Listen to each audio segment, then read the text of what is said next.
இன்று பரிசுத்த ஆவியின் வழிநடத்துதலின்படி வாழ தீர்மானிக்கும் நாள்.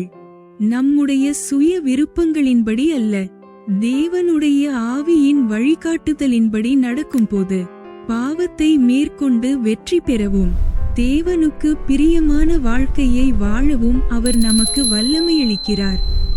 நான் சொல்லுகிறதென்னவென்றால், ஆவியின்படி நடங்கள், அப்பொழுது மாம்சத்தின் இச்சையை நிறைவேற்ற மாட்டீர்கள்.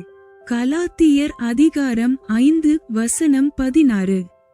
This I say then, walk in the Spirit, and ye shall not fulfill the lust of the flesh.